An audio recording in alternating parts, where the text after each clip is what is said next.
Ngayita konkomi. Ati nyini ye konkomi.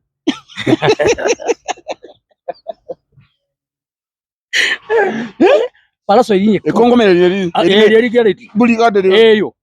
Elio. Ani ukasali bano ye Palaso. All right. Thank you so much, guys, for watching this channel. My name is Morris Jordan Kawesa, a straight arter, romantic entertainment consultant muri bulu channel kuli bagita Morris Jordan's K Media. Duno omukulu sema nga wewombese nnyo leero kiki? Nange empisa nina nyingi. Empisa kati tobangako na mpisa semola. Empisa na mpisa yako ina byobala. Choka ne wombese nnyo. Obala ki sema? Obala ki? Kati wewombese nnyo bala ki? Empisa nina nyingi ndako zino. Munjulire mungambe omusajja ono mbwa alina empisa nyingi ndako. Bakimanyi. Tena kyawala. Anyway, kaswe festive season magise mbulungi. Wamulideko wo enako. Enako enkulu natambula abantu wangi. Baina shows ezenjawulo. Yeah. Netuwa kwa muziki semu. Era abantu baba mativu. Bali bamativu. Ali bamativu nnyo. So nyongera kubebaza bannange. Yes sir. Ate nebaza Katonda nti atushiza mwaka guno omwaka guwedde natumiza mu mpya. Era nyongera kubagamba nti happy new year namwe abalabi baffe abalungi tubasabira Katonda abakula akolanye omwaka guno ebiganye mwaka omukadde ne ku mwaka ompya ate tufune ebirungi ebisingawo inshallah kama Katonda atukwatireko abantu be Abu Dhabi mwena nange twalina ebivulu ebyenjawulo era tutwebaza abantu ku Christmas twalina ku Maria Flow ku Boxing Day twalina wano ku Obligato 31st twalina ku Nana Hotel first twalina Emitiana bangamba mwakuba Nana katono mugitte katefe yaboga bagingamba muche mwakola Nana kati kiki twakola Maria Flow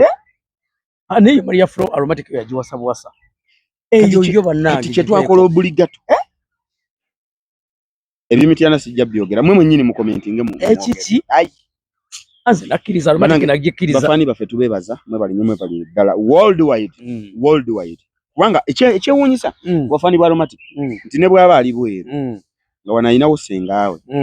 wakiri asasula sente sengawe ye najja namusasuli ajja kiki kiri ku bafani ba aromatic anti kakato mayiwa kiba kikola nti aromatic ekola ebintu nga omwana omutoso omuleta oba mukadde ngosobola okutula ne sezaalawo bulungi nnyo nazaalawo ne mulaba kubate ne mizanyo gye nyinyi giyigiriza ekisooka ekyokwite muli kuwemula gwe kimanyi mulimu emizannyo gy'olaba egimu ng'omuzadde olina kuba na remote mu ngalo ate kati kankubulina ddala abanenga nabo ayinoonese nekatambula nokagira genda onaabe notuma omwana akaana no nekagaana genda majoku naabe okimanyi nti aromatic yekyasigadde ku nnono yokka simana ekyogerako nti ndi mugiwana bwa ebyada yesigadde ku nnono Abannayuganda basinga nti bazanya ebina Uganda nga birimu okwekiisinga birimu okwekwatirira birimu okitegeera naye aromatic guba mutindo bannange era Ssebo mukama waffe director Ahmed Luba tukwebaza owekitiibwa Ssebo kukuuma webale kukuuma webale kola kintu ky'amaanyi era tukusabira mukama akuwangaaze akongere obwongo akongere yuli kimu ebirungi abikuwe amina so nange Ssebo badde nkusaba mpiseko akalango kano katono nnyo nga tunatandika waliwo omukyala amuyita Duchess of Senton yes omukyala oyo mukyala w'amaanyi ayina gundi actual bridal shop yes edduuka eririmu byonna byeweetaagisa mukyala wanjula nkola mbaga byonna bikola ki abina ate nga birungi nnyo ali awo ku Pioneer Mall ku kizimbe waggulu ku Pioneer Mall waggulu actually yasimbayo waggulu so bannanga abali e Bulaaya abali e Uganda mugende muwagire ku mukyalo oyo namba z'essimu engoye ez'okwanjula biteeteeyi ebimperekeze byonna bino bagole botayi byonna buli kimu kasita kiba gitwalagana nga namukolo kwanjula mbaga buno busiki birthday parties byonna birina nayogeranga naawe okitegedde ye Lizard so kati esede yali yeyita Lizard Kamili agenda okulanga n'omwana yali akozesa nga stage name ng'ayimba yali ayimba bwe yasooka okuyimba awo Kamili agenda okulanga ne bugaana agane omwana ono kamukole kikajuka Kamili olwa fame ye amukutta mutute mu America bwe yatuuka mu America kumbono embeera bw'omanyi abaana abatulidde kawempe nga ziri awo nakwatagana n'abasajja mu America awo era actually bwe yakwatagana n'abavubuka ate yakwatagana nnyo n'aba Mexico. Bw'otogera kuba Mexico bategeera bulungi bali banda enjaga tebanywa nnyo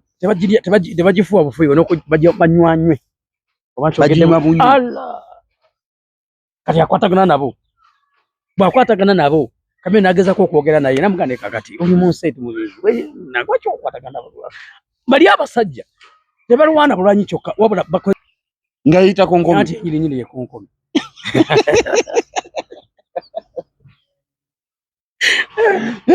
Palaso yinye konkomi eri buli kade eryo ali kasali bano ye Palaso yagambi kati nze stage ngenda kubeerako na Jambia kumanya ijambi omukolo gumu gulinde ejambi endala ng'ennyonde emabega mu nsawo ate naye ali wamu ne Mayanja family awo naye muzibu nkulabe ku stage nga sikumanyi nja kusindisa Jambia nanyini Jambia gwe buuza Palaso n'ennyini yakyogera nakyo interview ziwerako yagamba bafunamu butakanya nga bali wa Kamiri nani King San Palaso King San ayingira mu moroka najjayo Jambia ona avoko kwogera naye n'ayingira mu moroka najjayo Jambia nsa bwe yajjayo Jambia kati kankulage Palaso n'amutunulira bwati ng'onakuta Jambia kati Palaso n'agamba nkoze nti amaki yakola kati waliwo obuyinja buno nga bupevers bali wa Kamiri awo n'abukwata nga butaano n'abuteeka wano bwati ngamba taata esaazi no simanyi ngenda kwedifendinga naye nkola yasala wano gwe beta Palaso oli alina Jambia ono takuta bupeva tibangenda akakuba yabutekana ngasala unaina Jambia onayita ina Jambia bwe yakwata pevers teyagala ulungi akube ye yateekawo layini n'abupangawo layini n'amugamba musajja oli muganda wange nti ye okuta ekisi nti ye naye nze nkugamba ebigambo bino ngenda kwedifendinga naye ng'omuntu gwagamba inaki Jambia ye talina kugambe teyabukwata nti abukasuke yateeka buteesaawo layini kati gwe buka layini ojje kati gwe bayita Palaso Kinsa n'akola atya abagira bwati Kamiri n'afuluma nange namulimba mwawe wange mwagala kwetira wange n'abakakanya obukosi bamutya agamba yamaliriza n'abakakanya bulungi nnyo kati kati yamala okuzzaayo Jambia nakumona muwahanga Oluganda bwe bati saa chovola bayogera nnyo ku Jambia nnyo omusajja wa Jambia yennyini ye Machete kutidde saha kabaka saha nkugambye nti yatali nkugambye emmotoka ya King San mu Jambia nnyo wano wavugira se kubuli amazima z'entambula wano aba avuga wano Jambia eri kugundi wano ayina ziri mu bbuutu Jambia ye kyekisi kyawulya kyayagala ye mukwasi wa Jambia kati gwe Mutambale byayogedde n'agamba agenda kujanga ku stage nga ayina Jambia ate talimba era bwe lindako ku kivulu kye nga meka nga 24 January basi bali banyamugenda kulaba Jambia ku stage mugere kwa kibaita Jambia ku stage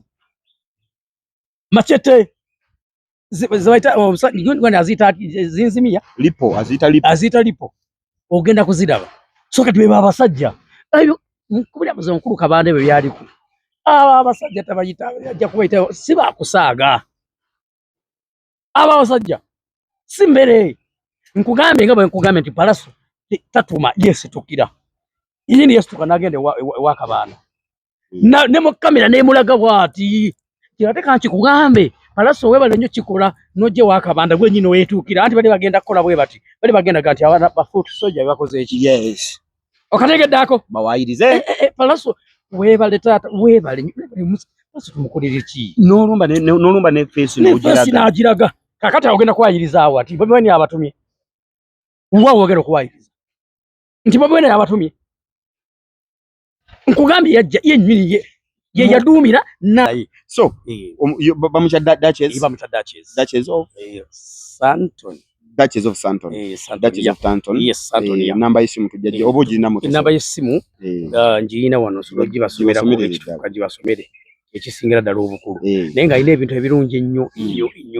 So Duchess of Danton, Duchess of Santon, Duchess of Santon. Mulungi nnyo. Namba eri 07551 28 95 71. Kale tugende tumuwagireko ebintu bye birungi nnyo by Uganda build Uganda ate nga muwagizi wa Romantic Entertainment bulungi nnyo lwaki nedda tetumuwagira. Alright, sema bingi ebitambudde mu nsi naddala mu festive season. Wabaddewo n'enguumi ezaddala bw'omanyi enguumi yatambudde wabaddewo enguumi ezaddala Katonda wange wabaddewo enguumi era tugenda zinyonnyola abantu ezaddala nno ezitali enguumi nno ne mu nguumi ezo kusookera ddala nga tetunazoogerako nebaza Crystal Panda. Wa Crystal Panda yagezaako nnyo kuba okubeera n'ab'emikwano nga bombi bakwano bo bakyali bo bakukido naye ng'ate bonna balina beyinako si kyangu. Nze namutya n'omutya gwe n'okwata abantu babiri abatakwatagana abalabe n'abalabe n'obaleta ku gundi ate nga bonna bakwano ate nga bonna mikwano gye lwakuba ate kati naye yakifuniddemu obuzibu era ndoza mulabye we yavuddeyo n'abaako okwemulugunya kwe yakoze olw'ensonga nti seriously bambi abantu bangi balumiddwa ate nga bawagizi oba okitegeera kiba kittagundiye jjukira Yosha gikola buli mwaka brand ye ng'omuntu efa oba okitegeera ezo ze banyumya ekyabadde mu kukago okimanyi abantu abamu kati bakyalina mulagamu bali ku bitanda. Naye ani yatandika eggaali ezo zibadde weeziri mabega kawona zibadde weeziri naye abasajja abalina eggaali ate eggaali ezaabwe zaali nnungi nti eggaali ze balinanga nti zaali za kugamba nti zaali za promotinga music. Njagala ombuulire nti eggaali ya Kyagulanyi oba ya Bobi Wine oba eggaali ya Chameleone nti ina abantu bya hati tewali oba okitegeera nti byalingamu kale okwegiraagira okwekola kutya naye ng'ate jjukira nga music waabwe akola ki atambula naye eggaali z'ennaku zino eziriwo olabya ddala nga ogenda n'onoonya n'oga nti kakati nti tetuganye eggaali weeziri oba basiina kiki kye bafunye mu ggaali ogenda okubiwulira nga birima okubba abasajja bola kati zikyalina ggala bali ba criminals ababbi bennyini kati ku mbeera eyabaddewo waliwo abeeyita bakibanda naye waliwo gwe twalabye ng'alaaka ye kibanda ddala kati bulijjo omuntu yeeyita musajja yagamba ekigambo naga nti bulijjo bw'oba weeyita kibanda kati bagamba bwe bati bw'oba obadde weeyita kibanda laba ku palaso kati enjogerere bw'oba obadde weeyita kibanda laba ku palaso obiveemu oba obiyingire era musajja waffe omu abadde yeeyita kibanda kati si ekibanda ye kabanda kati bagenda kunyiiga nze bamanyi nkubuli amazima temunyiiga wamma abadde yeeyita kibanda yafuuse ekyo kati ye kabanda ye kabanda nkutidde omusajja palaso bulijjo w'amaanyi bw'ati anti kati kankubulire omuntu nga ye nalina abadde amanyi palaso nze palaso mbadde mumanyi si ye muntu omwangu era bamutinkudde tebategere kye batinkudde nkubulya ebigambo bino nti palaso be bano abasajja baganga stars ab'amaanyi ebyaddala nno bino byekugamba ge mazima kubanga abadde mu Amerika era ekyamugisa mu Amerika oba okitegeera musajja ali muzibu nnyo actually palaso yennyini ganga sita omutuufu ye palaso ati yennyini bw'oba omutunuulire bw'oti yennyini omulabe bubanda bano tebategedde kye babadde balumba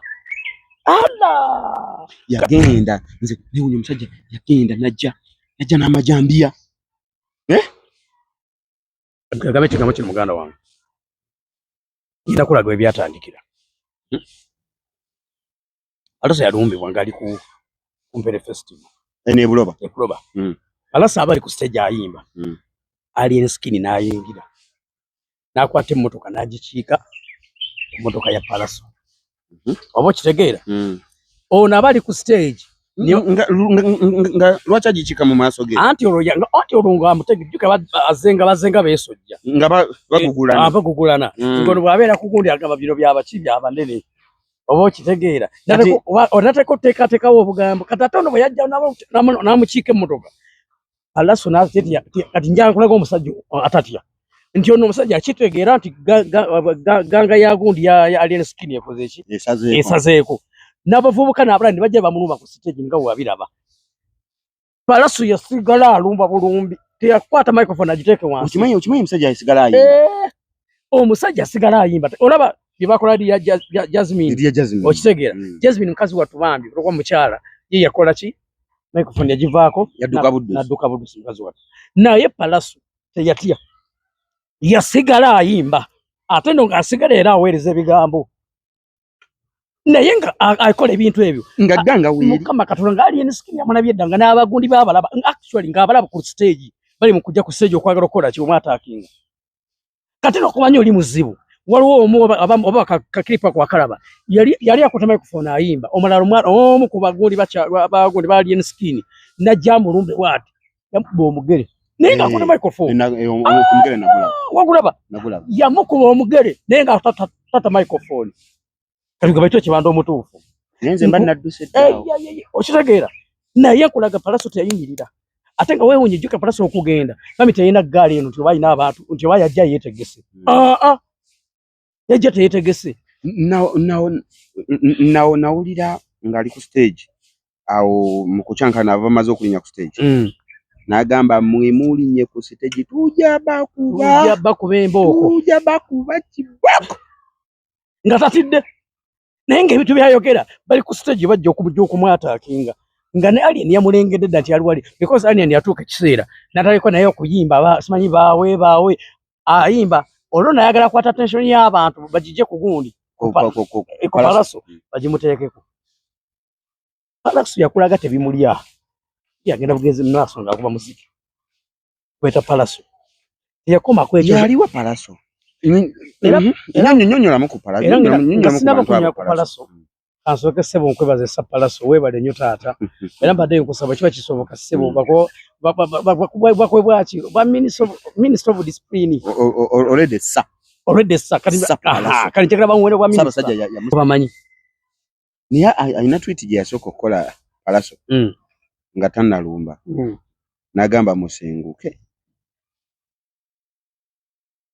ati bwe bamaliriza musenguke nga sinnajja kati yankulage Palaso kiko kye yakola bamukola bye bamukoze n'abaweereza n'aguteeka ku gundi musenguke nga babalowooza atiisa buki utiisatiisa kati no kankunyumiza Palaso olunaku olwo akasajja kammanyidde kankoze weka nti gwokimanyi nti yakwata n'agenda n'abaana ku ssaawa 9 ez'ekiro bwe yatuuka ku ssaawa 9 ogw'ekiro agenda okulaba abamu abasinga tebakola ki abamu tebaliiwo njagala bonna nga weebali ekiro ekyo yalumba ku 9 ogw'ekiro n'alumba n'abaana be bwe yatuuka n'alaba nga abasinga tebanabakola ki tebannadda mu bivulo gye babadde n'agamba kati tugenda okukola mukimanyi nti katumbe ku makya nga bonna bakomyewo nga bonna weebali yagamba bonna nga bakola ki kiba n'omutuufu taloopa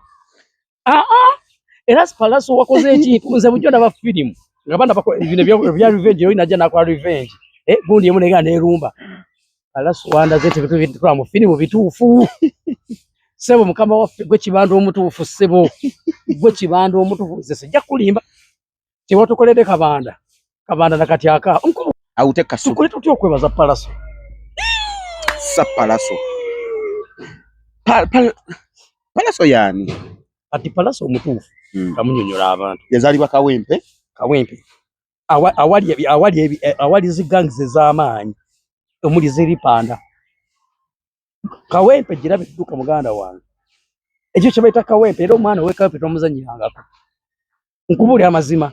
ate kyokubiri nti enfire y'amayanja teyeepankwako si nnyangu yatuuka oli omusajja yagiyita simanyi famire simanyi buli yabukerebwe naye akakerebwe kamufuukira akakerebwe Akakerewe kamuyingira mu mpale akanya kwekunkumula akakerewe ngakafusa akakerewe abla nkubuli akakerewe kafusa akakerewe era essaawa zino nkubuli amazima ate okubanga omusajja era walikuba nti embeera abadde babayise kundi yabayise akapiteni mukula naye nkubuli amazima omusajja abadde afa ati Palaso ekiroto kyantiisa gyali kapiteni mukula yabayise bombi alien ne Palaso ne mama ne bazadde ba Palaso anti kati kakugamba amazima ekyo ninagira kyagadde olw'ensonga bw'obadde ogenda okakibayita omusaayi kuba yamugambye bw'ati ekimanyi Palaso yali yataddewo ne kafyu wabafangoni ati nga akusange ng'era akugamba okutambula akusange ezigiweza essaawa 2 ng'oli mufango ne busimanyi otambula yabadde kafyu nkugambe kutoleka sabi nga tosobola kulaba mufangoni ng'atambula yabateddewo kafyu yabatadde mu lockdown n'abagamba basange mu makindi nga mutayaaya sawa mubba abantu ojako muli ajolaga mubba abantu ne mubajjako obusimu because bwe yatuuka ku kibira nga amaze okukyokya awanti ekibira yakyokyeza nange akabateddewo kafyu saawa 2 ne bakusanga ng'oli omufango ne otayiiza mu makindi abana badde ku bunkenke Palaso ojja munnyonnyola Allah anti Palaso abadde mu makindi ng'atambula akusange kugambye abana ade beekweka gibakwanti kale neekweka yabwe akabira badde bakagize nga tubane beekweka nga beekuŋŋanya komanda mudogo simanyi kerementi simanyi bonani bajja ne beekwata bati alina ekirala kye yakoze n'abagamba ng'ezze ndaba omuntu addamu okuwuba bendera ya fango ojja girya mukama wange ne ku kamera kanve kamera nkukubireko taata kale so okitegeera yati olw'ensonga omusajja nga talina mirembe kati tunyonyole ku Palaso yazalibwa Kawempe mu muganda we ye Wizo ne Chameleon n'omugeze AK47 Humphrey Mayanja balina n'omuganda omuwala yoyo Palaso akula akulidde Kawempe akula agenda US muganda we Kamili yamukwata namutwala mu America ekisooka Palaso at first okuyimba kwali kusose ne kugaala manyi Chameleon oyo gola bayagala nnyo baganda ayokanga Wizo okuyimba Yesu akutambuza Palaso waali nengalaba kukoze eki kukyagani sebe yali yeetuma Lizard siriye konkome Lizard ye konkome yali yita konkome afuka ekizibu akwataganya oyo omuzungu actually omuzungu yayimba ne bamulabako mumanyi omuzungu yayimba bamba muita the mess yafana okufa bankuba amasasi the mess yafa bambi anti kati bonna nga bazibu nnyo ne bakwata gundi oyo yani Palaso ne bamusiba lwakoze eki ate nebyo yalinga akola gang bichi balumbaganda bakola batya beekuba oyo omuvubuka ayita mu kufa because emikono gyo gino gisinga bagitta nti kugambye oyo musajja Palaso yaliko mu kkomera nga bonogamba nti omuntu gasula naye mugundi mu kkomera bamutta naye bali bagezako okwagala okumutta n'alwana kumanyi ekitegeeza okusiba mu kkomera gali amakomera gali ag'amaanyi bakusibira ne bakusiba mu kkomera amakomera gaffe bali abasajja bali n'ebisiega bakola buli kimu kyonna Yesu tetuganye ne wano weebiri naye bali abasajja okusiba ne bali ababanda bali abazibu ekyokubiri n'abateeka ku kafyu ebyaddala nno byekuba byaddala saawa 2 bakusange ng'otambula mu makindi simanyi oli mu fangoni Palaso ojja munnyonnyola ekikutambuza abadde ng'ayitamu ng'alawuna